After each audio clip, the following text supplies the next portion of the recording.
Nzambe batela kabara yo. Nzambe batela kabara yo. Soki yote nani mo susu hakobatela biso. Nzambe batela kabara yo. Soki yote nani mo susu hakobatela biso. Kobungisa velikya te, kobungisa velikya te, kobungisa velikya kondiva wangai etamama yo koro Nzambe te. Kobungisa velikya te, kobungisa velikya kondima magai etamama yo koro Nzambe nangai zingai koro bombangai Yesue nangoluna yo koro mosikoli nangai namakila na yo petora ngai Yesu koro Nzambe nangai zingai koro bombangai Yesue nangoluna yo koro mokonzi nangai namakila na yo petora ngai Yesu koro Nzambe nanga. Seigneur, nous te bénissons. Nous rendons honneur et gloire à toi, le maître des temps et des circonstances. Seigneur, tu es le Dieu qui est au-dessus de grands esprits. Nous te sommes infiniment reconnaissants, Seigneur, pour ce moment que tu nous accordes, ô Dieu. De nous-mêmes, nous ne pouvons rien, Seigneur, mais nous croyons qu'au travers de toi, Seigneur, ta parole sera annoncée, qu'au travers de toi, Seigneur, une âme sera bénie, qu'au travers de toi, Seigneur, une âme sera transformée, et qu'au travers de toi, ceux qui étaient déjà loin de toi, Seigneur, reviendront auprès de toi. Merci Jésus pour tout, parce que tu es notre Seigneur et Sauveur.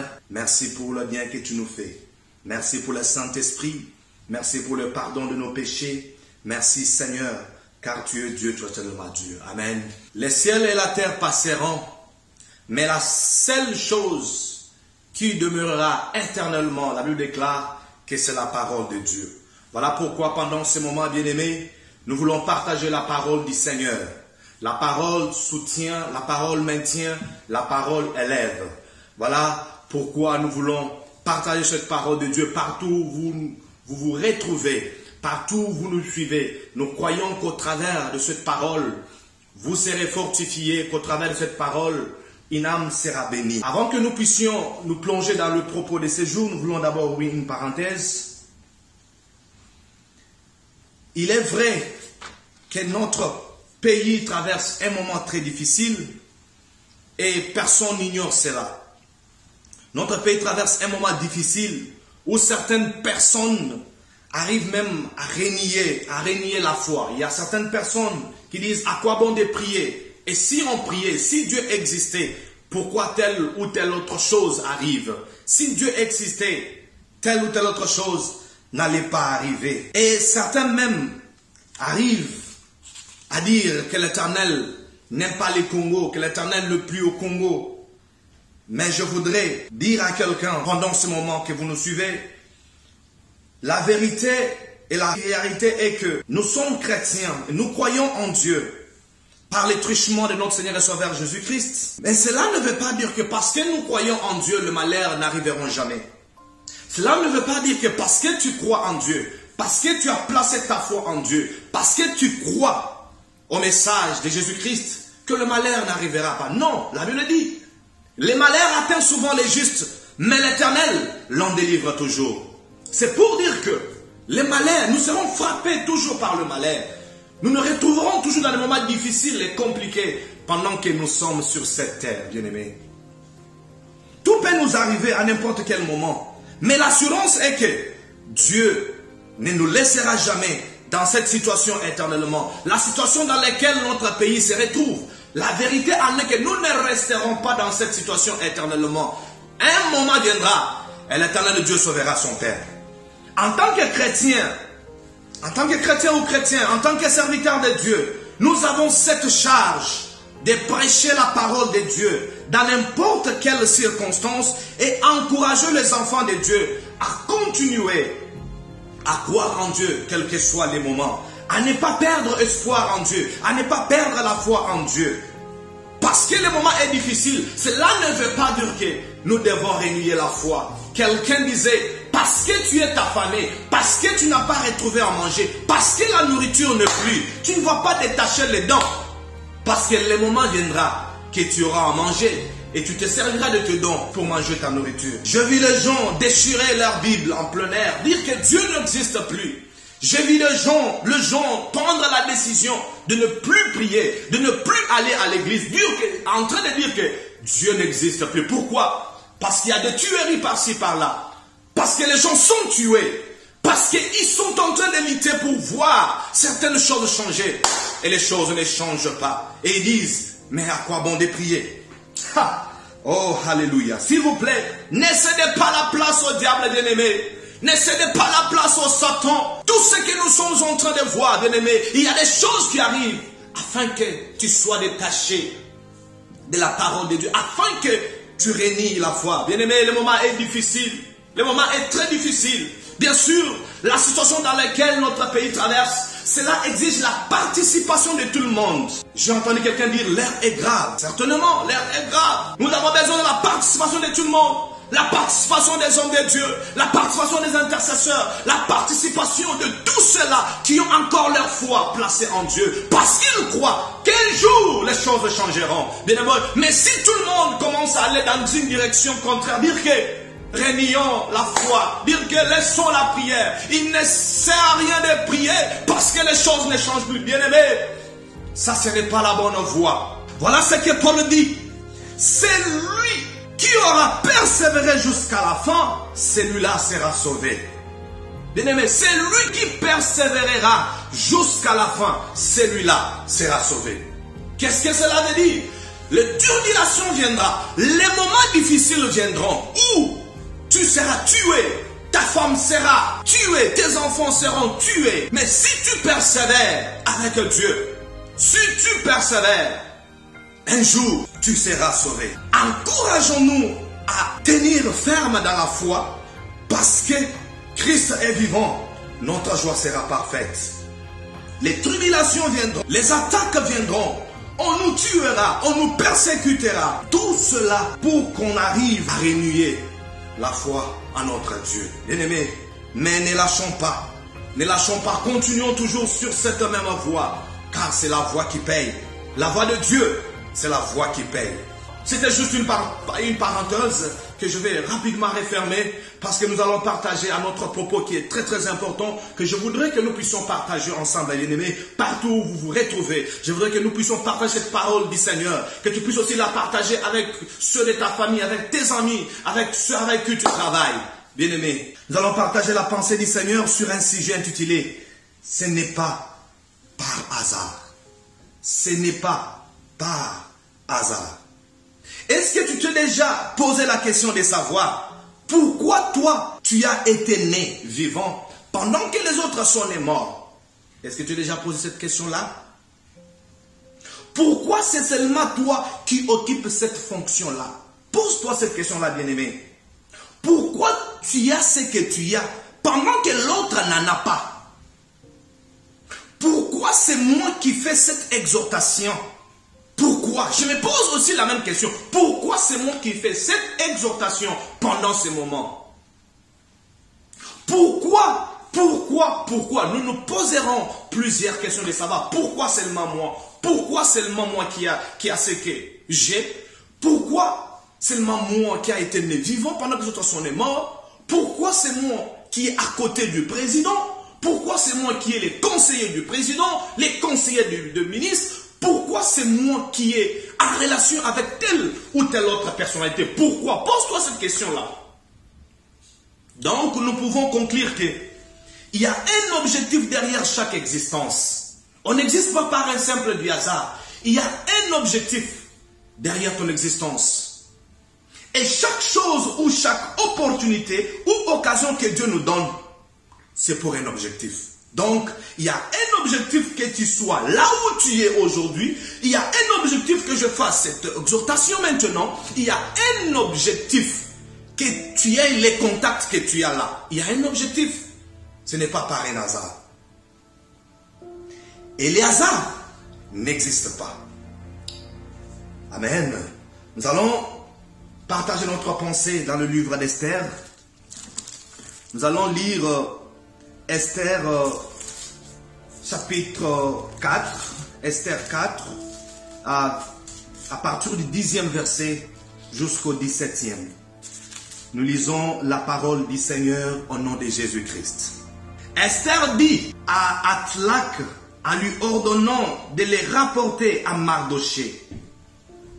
11, ça c'était 10, 11. Tous les serviteurs du roi, aussi que le peuple de toutes les provinces royales, savent que quiconque, homme ou femme, se présente au roi dans la cour intérieure sans avoir été convoqué est mis à la mort en vertu d'une loi.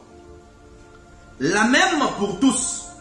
Seul peut rester en vie celui à qui le roi tend son sceptre d'or. Or, moi, voilà 30 jours que je n'ai plus été invité à venir chez le roi. On rapporta la parole d'Esther à Mardoché. Mardoché fit répondre à Esther. Gloire au Seigneur.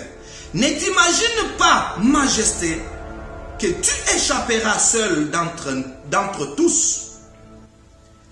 Je répète, Mardoché fit rapporter à Esther, ne t'imagine pas, majesté, que tu échapperas seul d'entre tous les Juifs. Car si tu continues à te taire en cette occasion, je reprends encore le 14e verset, car si tu continues à te taire en cette occasion, les soulagements et la libération des Juifs surgiront de notre côté. Alors que toi et la maison de ton père, vous périrez.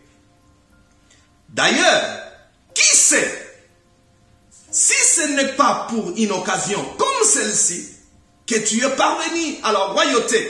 Oh Seigneur, merci. Esther fit répondre à Mardoché, va rassembler tous les Juifs qui se trouvent à Sus. Oh, je n'ai à mon intention sans manger ni boire pendant 3 jours, 24 heures et sur 24 heures. Moi aussi je jeûnerai de même avec mes jeunes servantes. Dans ces conditions, j'irai chez le roi, malgré la loi. 17. Si c'est pour ma perte, je périrai. Mardoché s'en alla pour faire tout ce qu'Esther lui avait ordonné. Mardoché, un homme de Dieu. Esther était une femme particulière. Dans ce livre, le point qui m'intéresse le plus est la décision prise par la reine Esther.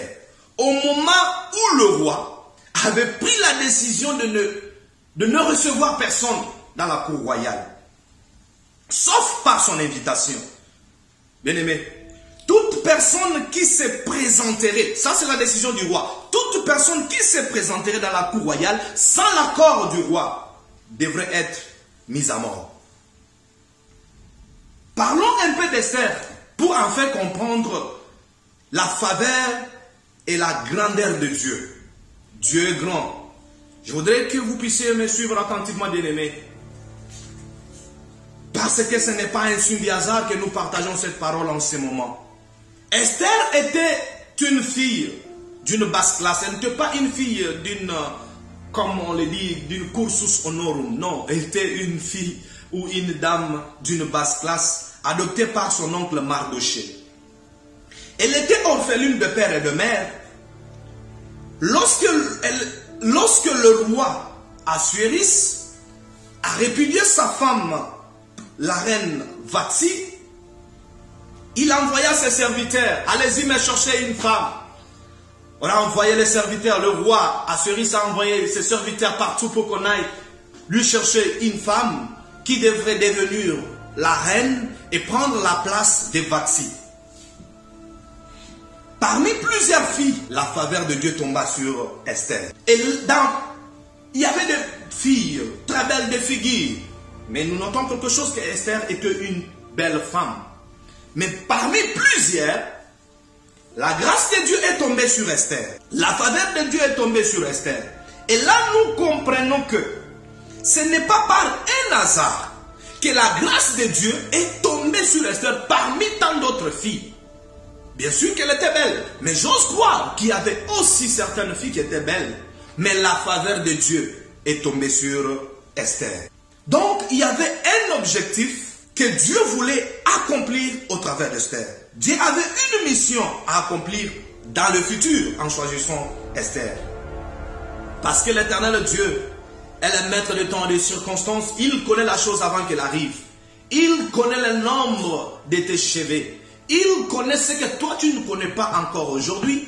Ce qui arrivera demain, il n'y a que Dieu qui le connaît. Amen. L'Éternel Dieu est le maître de temps et des circonstances. Il connaît la chose. Il connaît la situation avant qu'elle arrive. C'est pour dire que Dieu peut te mettre dans une certaine position pour accomplir une mission à un moment donné. Dieu peut te mettre à une certaine position. Dieu peut te donner une certaine fonction. Il peut ouvrir une porte pour toi afin qu'il accomplisse une mission à un certain moment donné, à une époque donnée. C'est pourquoi nous devons être très attentifs. Nous devons être très attentifs et très prudents quand nous avons certaines opportunités ou occasions ou quand nous nous retrouvons en train d'occuper certaines fonctions. Ce n'est pas parce que nous sommes meilleurs que les autres. Ce n'est pas parce que je suis en train de faire cette exhortation que je suis plus meilleur que les autres. Non. Non. C'est parce que l'Éternel veut accomplir une certaine mission au travers de toi qui est en train de m'écouter pendant ces moments. Quand Esther est venue dans la maison du roi, c'était pour jouer un rôle très important qu'elle-même ignorait. Même Esther ne connaissait même pas que sa présence dans la maison du roi, c'était pour une mission quelconque. Bien aimé, quand tu te retrouves à côté du roi, quand tu te retrouves dans la maison du roi, tu te retrouves à côté d'un chef, à côté d'un homme élevé en dignité. Ce n'est pas un signe du hasard. Il y a une mission pour laquelle Dieu t'a donné à accomplir à un certain moment donné, parce que cette grâce n'avait pas été donnée à tout le monde. Pendant qu'Esther régnait dans la maison du roi, son peuple entre dans une désolation, dans la souffrance grave. Esther dans la maison du roi, reine élevée en dignité, pendant qu'elle a été choisie là, son peuple entre dans une désolation, dans la souffrance grave. Aman, qui était élevé en dignité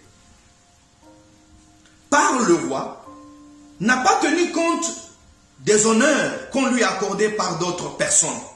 Un homme élevé en dignité, tout le monde salue, salue, salue. Aman élevé en dignité, il avait la faveur du roi. Mais Aman n'a pas pu considérer tout ce qu'on lui donnait comme honneur par d'autres personnes. Il n'a pas considéré tout cela. Il a eu la colère contre Mardochée parce qu'il a refusé de se prosterner au devant de lui. Mardochée a pris la décision. Non, je ne me prosterne pas au devant de toi. Mardochée a refusé. Et Aman, bien que tout le monde l'honorait, Aman a eu la colère. Mardochée a refusé d'adorer un homme. Bien qu'il était dans une position de faiblesse, Mardochée était dans une position de faiblesse parce que Aman était à côté du roi, élevé en dignité. Mais Mardochée n'a pas dit non, je suis dans une position de faiblesse, je dois adorer cet homme. Non, il a dit niet, je ne t'adore pas. J'adorerai que le Dieu du ciel, le Dieu d'Israël, qui a été élevé en d'unité. Je vais adorer qu'un seul Dieu, un seul roi. Mardochée a refusé d'adorer un homme. Et quand Mardochée a refusé, cela a suscité la colère chez Aman. Bien-aimé, quels que soient les problèmes, quelle que soit la misère, quelle que soit la situation dans laquelle tu te retrouves, quelle que soit la famine, quel que soit. Oh, la Bible dit que tout genou fléchira au devant d'un seul Dieu et que toute langue confessera que Jésus-Christ est Seigneur à la gloire de Dieu le Père. Bien-aimé, ne te prosterne pas devant l'argent parce que tu es affamé, parce que tu manques à manger, parce que tu manques à boire, parce que tout est difficile, parce que la situation est difficile dans le pays, parce que la crise bat son plein, parce que tout ne marche pas, parce que rien ne marche pas, bien-aimé. Non, n'adore pas un homme, n'adore pas un Dieu, bien-aimé. N'adore pas un homme, adore qu'un seul Dieu, adore qu'un seul Dieu. Les créateurs du ciel et de la terre, le Dieu d'Abraham, d'Isaac et de Jacob. C'est vrai que notre pays et nous-mêmes, nous traversons un moment difficile. Ça c'est vrai. Nous traversons un moment difficile. Notre pays traverse un moment très chaotique. Rien ne marche. Les activités ne marchent pas. Tout est bloqué. Il n'y a pas d'espoir. On se lamente matin, midi, soir. Bien-aimé, malgré cela, ne perds pas la foi en Dieu. Malgré cela, ne va pas adorer Baal. Malgré cela, n'adore pas un homme. C'est difficile, nous comprenons, c'est difficile. Mais la vérité est que l'éternel Dieu en qui nous avons placé notre confiance, il ne nous laissera pas pour toujours dans cette situation. Un jour, notre situation changera. Amen. Oh, gloire au Seigneur. Ne tombe pas dans le péché à cause de la misère, bien-aimé. C'est vrai que la situation est difficile, mais ne tombe pas dans la misère. Qui est un fils de l'homme? Voilà ce que Philippiens 2:10 nous dit. Qui est un fils de l'homme pour que tu l'adores? Hey, afin qu'au nom de Jésus, la Bible dit, tous genou fléchissent dans le ciel, sur la terre et sous la terre, et que toute langue confesse que Jésus-Christ est Seigneur à la gloire du Dieu le Père. Qui est un homme pour que tu l'adores? N'adore pas un homme bien-aimé. N'adore pas un homme, adore le roi des rois, adore le Seigneur des seigneurs. Alors Aman, dans sa colère, il prit la décision de tuer tous les Juifs. Pourquoi? À cause de Mardochée. Aman a pris la décision de tuer tous les Juifs. Parce que Mardochée a refusé d'adorer Aman. Aman prend la décision de tuer tous les Juifs. Bien-aimé, parce qu'il faut prendre une bonne décision, n'hésite pas de la prendre. Prends la bonne décision, quelles que soient les conséquences. Parce que tu es sur la bonne voie, l'Éternel Dieu te défendra. Aman a pris la décision de tuer tous les Juifs parce que Mardochée avait refusé de l'adorer. On tua beaucoup de Juifs. On pilla tous leurs biens. Et ils ont connu un grand calvaire. Les Juifs ont connu un grand calvaire. On les a tués. Aman avait pris la décision de les exterminer. Ici, je voudrais illustrer ce qui se passe dans notre pays. Nous sommes tués. Nous sommes pillés. Nous nous sentons dans un calvaire. Rien ne marche. Tout est difficile. Tout ce que tu fais ne marche pas. On est tué à gauche et à droite. La situation ne marche pas très bien. Mais Dieu t'a placé là où tu es pour faire quelque chose. Mais tu ne le fais pas. Là où tu es conseiller du ministre. Tu es le conseiller du chef de l'État. Tu es à côté des hommes élevés en dignité. Ce n'est pas un hasard. Il y a un objectif pour lequel Dieu t'a mis là. Mais tu ne le fais pas. Lorsque Mardochée a entendu que son peuple était tué, il n'a pas dit, ah, moi Mardochée, je suis dans la maison du roi. Je mange le beefsteak. Je suis très bien. Ma vie est arrose. Non, il n'a pas dit ça. Il n'a pas dit ça. Mardochée s'est senti dans la désolation. Qu'est-ce que tu sens quand tes frères sont tués?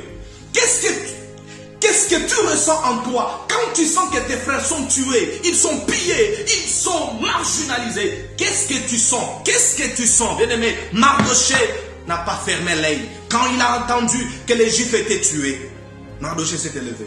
Oh, gloire au Seigneur. Il n'a pas dit là qu'une mère, moi je suis bien, mais par contre, Mardochée a pleuré, il a pleuré, Mardochée a déchiré ses vêtements. Et la nouvelle est parvenue aux oreilles de la reine Esther.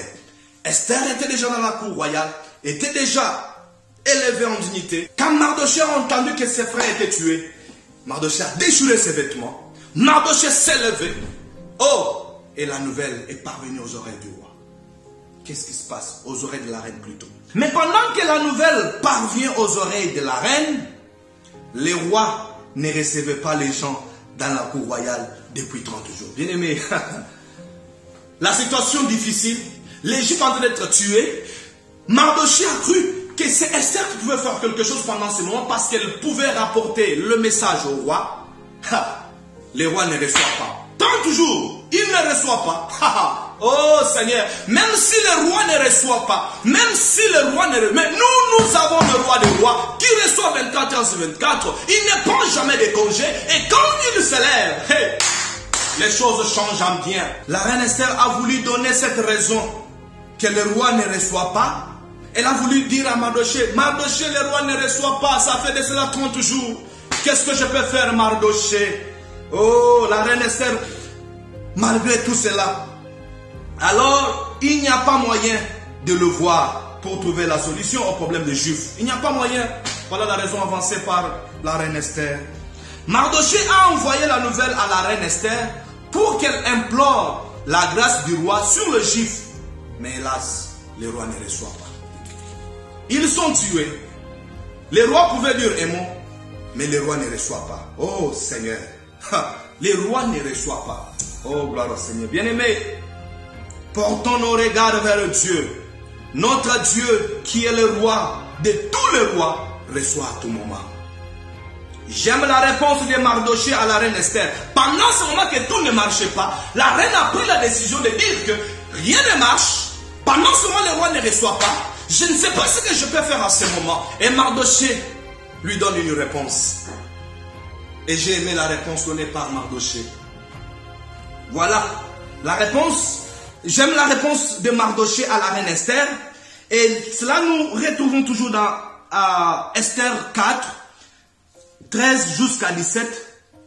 C'est là que nous retrouvons cette réponse-là. Écoutez ce que Mardochée dit. Mardochée fit répondre à Esther. Ne t'imagine pas, majesté, que tu échapperas seul d'entre tous, que tu échapperas seul d'entre tous les Juifs. Car si tu continues à te taire en cette occasion, les soulagements et la libération des Juifs surgiront de notre côté. Alors que toi et ta maison, et la maison de ton père, vous périrez. D'ailleurs, écoute ce qu'il dit. D'ailleurs, qui sait, si ce n'est pas pour une occasion comme celle-ci que tu es parvenu à la royauté. D'ailleurs, qui sait que c'est pour une occasion comme celle-ci que tu es parvenu à la royauté. Qui sait que c'est pour une occasion comme celle-ci, que c'est pour une occasion comme celle-ci que tu es à côté de ces ministres-là, que tu es à côté du président. Qui sait que c'est pour une occasion comme celle-ci? Qui sait que c'est pour une occasion comme celle-ci que tu es à côté du président, que tu peux dire un mot chuchoté à l'oreille du président? Qui le sait? Qui le sait? Qui le sait? Il dit, Esther, oh, tu dis cela, tu vas rester calme. Ok, c'est bon, mais le salut de Juif surgira ailleurs. Toi et celle de ta famille, vous périrez. Quand Mardochée a appris de la mort de Juifs, il a poussé des cris et la nouvelle est arrivée aux oreilles de la reine Esther. Mais la reine Esther était une personne. La reine Esther était une personne et ne pouvait rien faire. Bien-aimés, dans cette situation, dans la situation que nous nous retrouvons, poussons nos cris vers l'Éternel Dieu. Poussons nos cris vers le roi des rois. Et lui là, il ne déçoit jamais. Mais je voudrais ici interpeller la conscience de ceux-là qui sont autour des hommes élevés en dignité dans notre pays. Bien-aimés, si vous êtes là où vous êtes, ce n'est pas parce que vous êtes plus intelligent que les autres.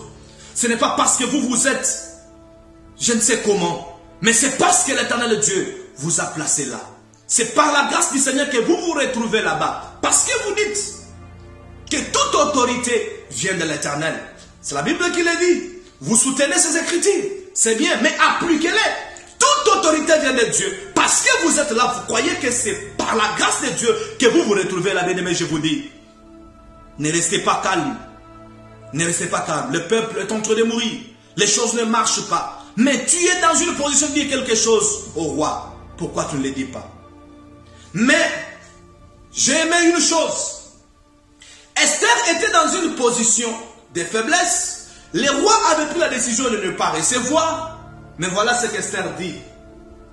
Allez-y, jeûnez et priez.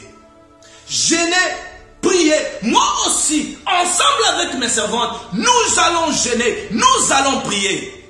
Oh, la prière change les circonstances difficiles. La prière change les moments les plus compliqués. Pour que la reine Esther ait la faveur du roi, elle avait prié et jeûné. Elle a prié, elle a jeûné.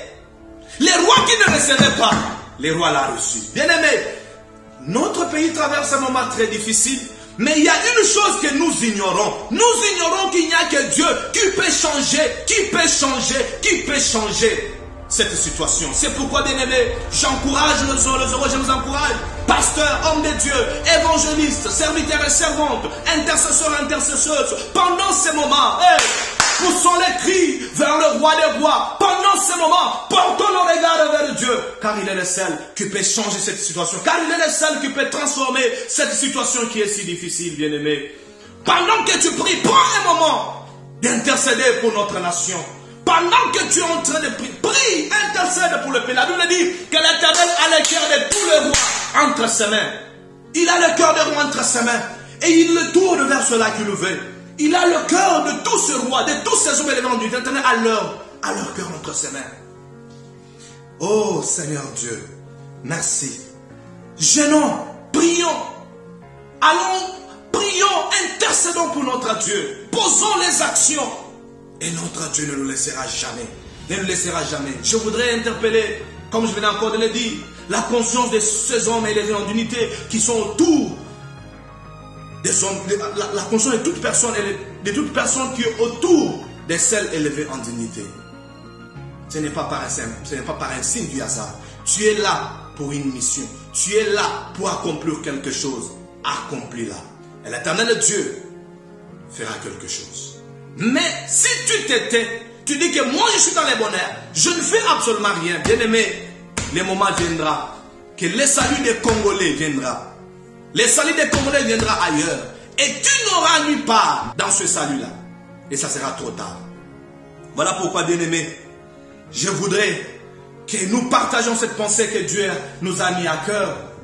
Retenons une chose.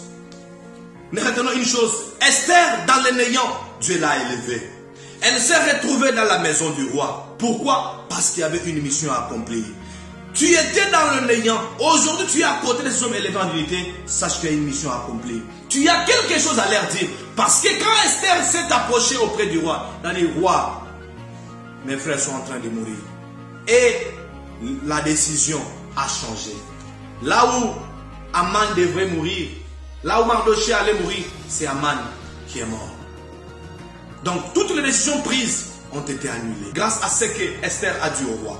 Qu'est-ce que tu dis au roi? Un jour tu seras jugé. Qu'est-ce que tu dis au roi? Tue-les, marginalise-les, fais-les du mal. Voilà ce que toi tu dis au roi. Oh bien-aimé, c'est dommage. C'est dommage. Rappelle-toi de ce moment que tu étais dans la faiblesse et c'est Dieu qui t'a soutenu. Bien-aimé, retenons encore une autre chose. Quel que soit ce moment que nous traversons, Dieu ne nous laissera pas seuls. Il se lèvera un jour. L'éternel Dieu défendra notre cause. Et quand tu pries à chaque moment, prie pour notre nation. Prie pour le Congo. Que le Dieu bénisse le Congo. Que Dieu bénisse notre nation. Que Dieu bénisse toute personne. Là où vous vous retrouvez, retenez une chose. Un jour, le Congo changera. Et notre Dieu défendra notre cause. Gloire au Seigneur. Gloire au Seigneur. Gloire à toi, le Dieu de paix. Gloire à toi, l'homme de ma vie. Gloire à toi, le roi de rois. Gloire à toi, ô Seigneur. Bénis-nous, bénis chacune, Seigneur, car tu es notre Dieu, notre roi. Nous laissons, ô Dieu, tous ces rois entre les saintes mains. Ô Dieu, tu as la capacité d'arriver là où nous ne pouvons pas arriver. Et ceux-là qui sont autour d'eux, qui ne disent rien, Seigneur, tu es capable de faire quelque chose pour ces pays. Nous avons besoin de toi et ton intervention, Seigneur. Oh Dieu, merci.